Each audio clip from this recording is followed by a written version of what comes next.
This Is Your Life, Rock, was one of the highest rated segments in Raw history, actually, the fifth highest rated segment in Raw history.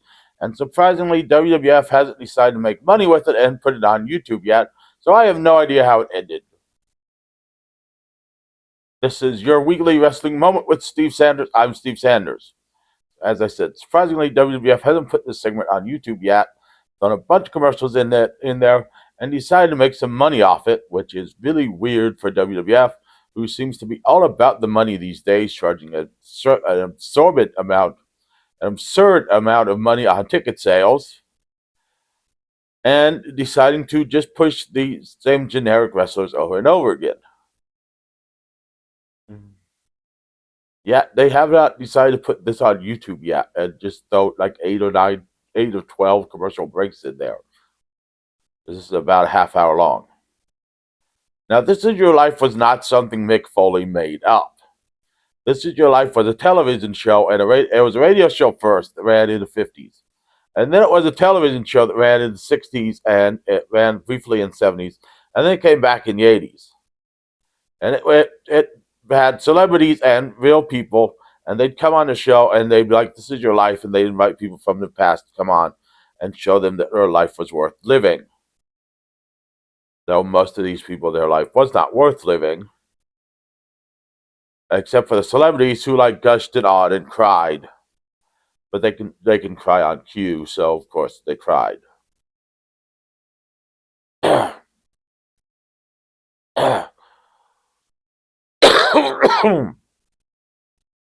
They even had a survivor from Hiroshima on there one time, and had one of the pilots from the Enola Gay on there, which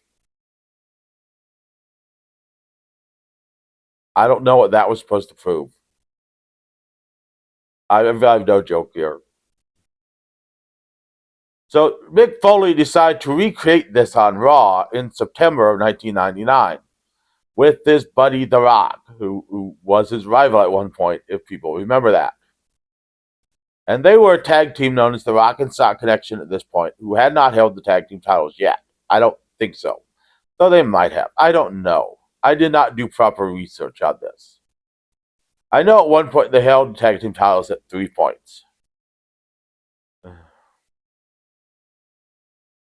And this was a big time um, surprise for The Rock. And at first he brought out The Rock's home economics teacher, and The Rock insulted her. And then he brought out The Rock's high school football coach, and The Rock insulted him.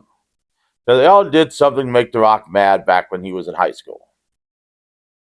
And then he brought out The Rock's high school girlfriend, and The Rock insulted her.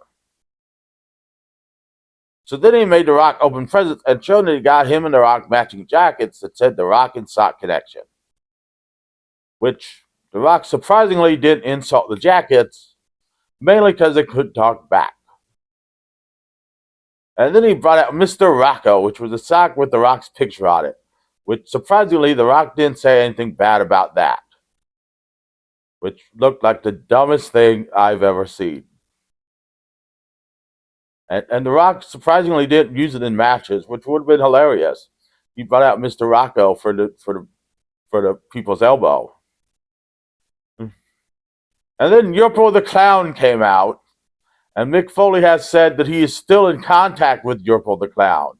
Yurpo the Clown originally appeared when Mr. McMahon was in the hospital during a segment, and Mick Foley brought her in to entertain Mr. McMahon.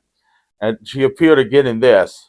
And Mick Foley has said he is still in contact with Yurpo the Clown. And she sang him happy birthday, and a cake came out. And then The Rock said, "My birthday was back in May."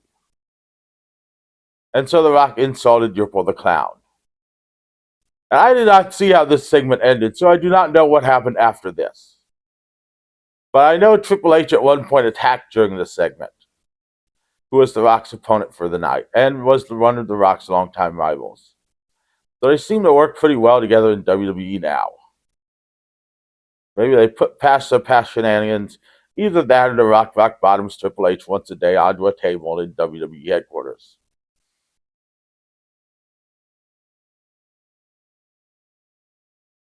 But this was a hilarious segment, And as I said, it did an 8.9 rating. And at the time, it was the 5th highest rated segment on Raw ever. Then get all the highest rated segments on Raw are from like 99, 2000, which is kind of, I'd say, funny, but also kind of sad that John Cena and Randy Orton and all them could not at all get any of the highest rated any of these highest rated segments.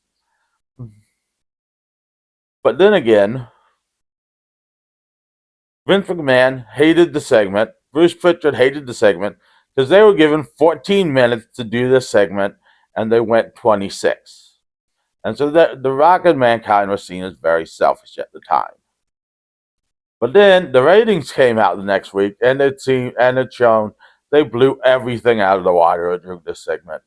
And so Vince McMahon kind of said, okay, you can kind of do what you want from now on and we'll give you proper time. Just they kind of got to get away with more then. But Vince McMahon was pissed off at first and hated it. And that is This Is Your Life, Rock. Now, if you want to watch more of This Is Your Life from WWE, it's on YouTube. If you want to watch more of This Is Your Life from the program, it's also on YouTube. If you want to watch This Is Your Life, Rock, you're going to have to find the frickin' Raw on Netflix and go back and watch it.